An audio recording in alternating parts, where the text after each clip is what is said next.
Oke Bung Rocky, kita ngobrol lagi dan kali ini saya ngajak ngobrol Anda ini sedang heboh dan sampai sekarang ini masih heboh. Kita kemarin juga sudah bahas ini soal dampak dari Piala Dunia yang batal ini ya. Jadi sekarang ini macam-macam dampaknya ini ya. Kalau kita lihat yang paling banyak diserbu tentu saja ini adalah Ganjar Pranowo gitu ya.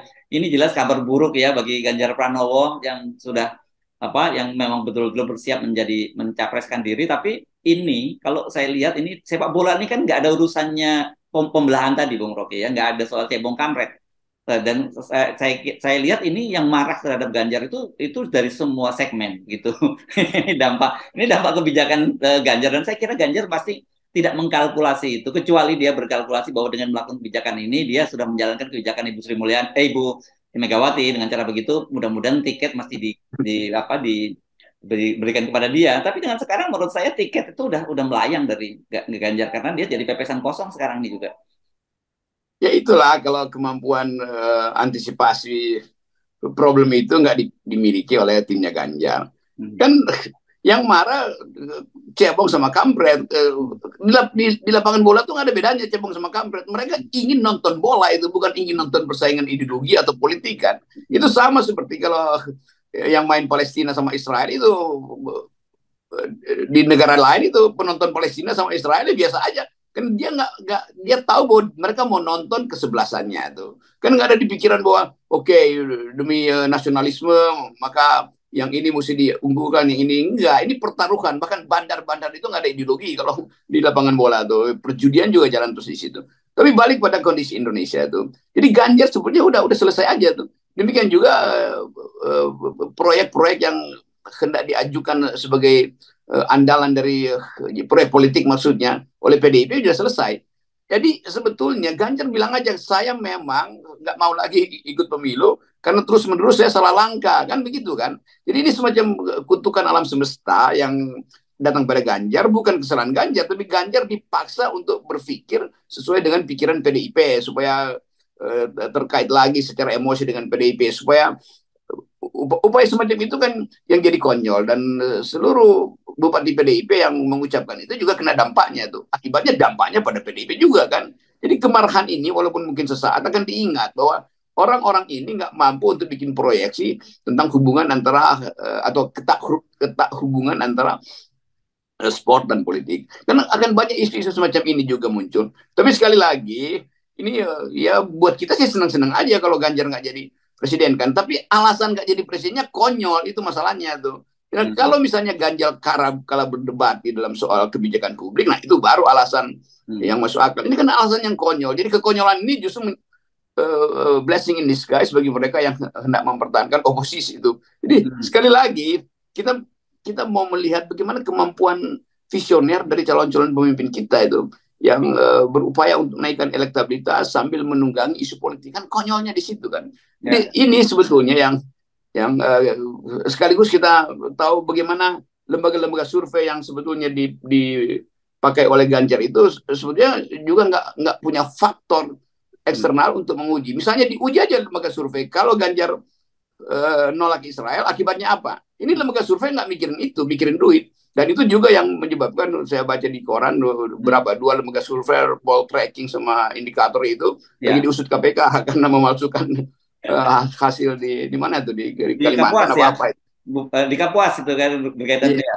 Yang ditangkap KPK kemarin itu.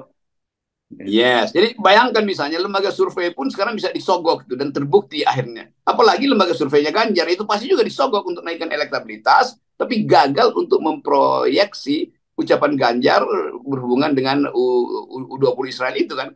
Kalau Ya. lembaga surveinya bermutu, justru itu yang mesti dia survei. Kalau Ganjar ngomong begini, akibatnya apa ya?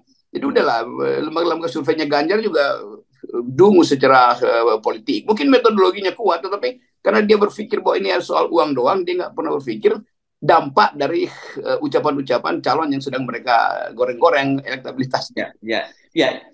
Jadi saya tertarik untuk melihat bahwa keputusan politik ini kan kita sejak awal, walaupun PDIP selalu membantah, kita sejak awal melihat bahwa ini pasti bagian dari strategi PDIP untuk membuka ceruk pemilih yang lebih besar kan gitu ya. Tentu saja dia berharap itu akan dapat dapat apa? Dapat mengkapitalisasi pemilih lah gitu melalui Piala Dunia ini, penolakan terhadap timnas Israel maksud saya gitu.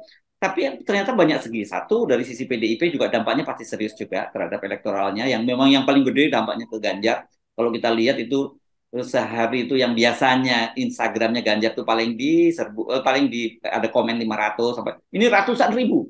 Bung Rocky, dan setiap kali dia muncul apa itu komentar-komentar ratusan ribu, dan yang konyolnya ternyata kemudian Ganjar masih menggunakan isu lama. Dia mencoba, kemarin saya lihat dia bertemu dengan ex teroris bom Bali, dan kemudian dia bicara tentang komitmen dia terhadap anti intoleran, radikalisme, dan juga terorisme. Nah, dia mencoba memframing ke situ lagi gitu. Saya menganggap ini pintu masuk, ini kasus Ganjar dan PDIP, pintu masuk untuk melihat sebetulnya data dasar dari pemilih Ganjar maupun pemilih PDIP. Okay. Yang sebetulnya dengan kasus ini kita tahu bahwa ternyata elektabilitas Ganjar itu rendah sekali tuh. Karena terpaksa dia mesti main ceruk yang bukan bagian dia tuh. Yes. Kalau dia olah aja yang disebut kelompok sekuler, ya dia bangga aja kan. Artinya dia nggak cukup dengan kelompok sekuler atau kelompok plural yang sering disebut. Demikian juga PDIP. Jadi kita tahu bahwa sebetulnya elektabilitas atau apa namanya, tingkat kesukaan pada Ganjar itu rendah sekali di PDIP.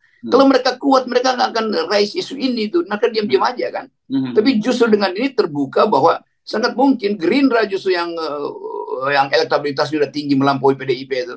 Karena kita nggak pernah tahu data dasarnya apa. Nah, hal-hal semacam ini yang kita sebut sebagai the real margin of error sebetulnya tuh, yang baru kita paham itu. Ngapain mesti nyari dukungan dari komunitas Muslim kalau PDIP udah yakin bahwa dia udah tinggi dengan pemilih sekulernya yang non Muslim terutama tuh. Kan Ibu Mega juga dulu yang mengatakan kita nggak perlu dukungan Islam tuh. Nah sekarang terbukti bahwa dasar-dasar konstituen mereka atau demografik dari konstituen mereka itu kurang sekali tuh. Dan itu juga tanggung jawab dari lembaga-lembaga survei. Sekaligus kita tahu lembaga survei berbohong kalau begitu sama ini nih. Seolah-olah digede-gedein, tapi hanya karena soal kecil itu drop semua tuh. Jadi dukungan pada Ganjar itu juga dukungan yang aspun, dan demikian juga pada PDIP itu. Kita bukan ingin menjatuhkan moral mereka, tapi faktanya begitu, mereka menjatuhkan sendiri moralnya dengan kasus ini tuh. Jadi sekali lagi melalui kasus ini kita tahu real basis konstituen dari PDIP maupun Ganjar rendah sekali. Dan itu pasti berakibat pada yang dapat windfall dukungan justru Gerindra yang saya kira Prabowo segmen nasionalisnya ya gitu ya. Iya, karena sifat nasional itu. Dan Pak Jokowi juga mesti ambil keputusan bahwa memang Ganjar nggak mungkin dijadikan andalan, kira-kira begitu. Iya ya. Nah ini saya kira karena ada bicara tadi Pak Jokowi, ini menarik juga lah karena kita soroti ya dampak dari Piala Dunia ini kan. Kalau kita lihat bagaimana Pak Jokowi itu dalam posisi yang dalam tanda petik kita sebut mengiba ya, kemarin ketika memberikan pernyataan beliau cerita bagaimana susah payahnya untuk menjadi tim Piala Dunia ini, untuk jadi tuan rumah Piala Dunia, kemudian berapa besar biaya yang sudah dikeluarkan dan dampak ekonomi yang diharapkan dengan menjadi tuan rumah Piala Dunia tiba-tiba batal. Dan meskipun FIFA menyatakan bahwa ini karena kanjuruhan, tapi semua media asing, media barat menyebut ini karena Israel. Dan kalau kita ngomongin Israel, yang pasti yang akan dilihat itu adalah PDIP gitu. Sehingga kemudian Gibran pun karena kelihatan kesal, dia menyatakan dia siap kalau dia mau diberi sanksi oleh PDIP karena dia menentang penolakan Piala Dunia, penolakan timnas Israel itu. Jadi persoalan di lapangan hijau ini merembet ke lapangan politik nasional, dan berantakannya itu justru kita gembira. Saya sih senang-senang aja tuh. Walaupun mesti ada define loh, mesti ada jelasin ya, ngomong gembira ini apa, jangan nanti salah paham orang. Karena mereka bermain-main isu itu soalnya tuh. Yeah. Jadi konyol bermain isu itu. Mestinya bikin basis yang kuat. Tuh. Kalau mau anti Israel betul-betul anti bukan karena elektabilitas kan. Jadi hal-hal semacam ini yang saya bilang nggak konsisten ya, protes aja misalnya bongkar bagaimana bisnis Indonesia dengan Israel lewat negara ketiga. Apakah Indonesia juga mesti minta izin Israel kalau mau beli senjata dari Eropa misalnya? Itu yang mestinya dikaji oleh PDIP kalau betul-betul itu soal ideologi. Ini betul-betul soal yang sangat pragmatis, soal yang bahkan oportunis kan, tiba-tiba sok nasionalis padahal hanya untuk dorong elektabilitas. Lalu timbul kesimpulan berarti memang elektabilitasnya rendah sehingga mesti masuk dalam wilayah yang berbahaya dan akibatnya konyol. Jadi netizen menghukum sendiri mereka yang sok-sok pamer keutuhan elektabilitasnya. Oke, ini jadi ini menarik ya, ternyata kita dengan mudah kita bisa membaca ya sebenarnya apa yang terjadi dengan ribut-ribut ini. Dan sekali lagi nih mau menunjukkan betapa sebenarnya orang sekarang nggak perlu lembaga survei ya, Bung Rocky, dengan cukup dengan melihat apa algoritma di media sosial itu sebenarnya jauh lebih lebih akurat gitu kalau kita melihat ya. Memang kan lembaga survei udah nggak dipercaya tuh. Dan 2 kasus lembaga survei di Kapuas itu justru jadi indikator bahwa semua lembaga survei umumnya melakukan hal yang sama tuh. Jadi kalau nanti muncul lagi rilis ini ya orang anggap ya itu lu tipu-tipu lagi rakyat itu kan. Jadi konsekuensi dari itu mestinya percepat pemilu. Karena nggak ada lagi kepercayaan terhadap permainan elektabilitas. Ya Pak Jokowi bilang aja tuh, saya nggak akan lagi menunda-nunda pemilu, nggak akan lagi kasih endorse pada siapapun. Ya percepat aja pemilu. Kalau bisa lebih cepat lebih baik.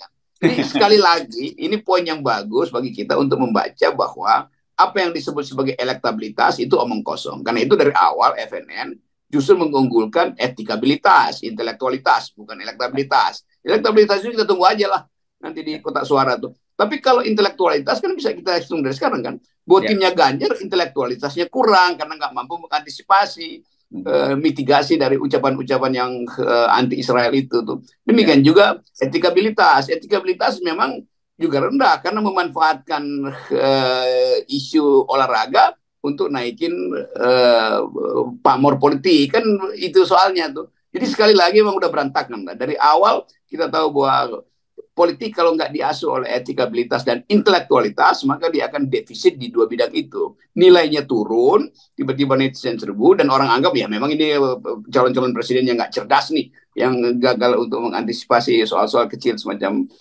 ideologi perang itu. Ya oke, tapi kita tambahin sedikit nih. Kalau kita nggak Abril kalau nggak ngomongin sahabat kita, Bung Pak Mahfud MD ya. Ternyata sekarang ini sudah bertambah barisan. Ini saya baca daftar ini udah mulai ada ratusan profesor ini dari berbagai universitas yang menyatakan mendukung Pak Mahfud MD untuk membongkar kasus ini. Ya, ini bahasa lain juga apa sahabat Mahfud MD atau Mahfud Amicus gitu ya.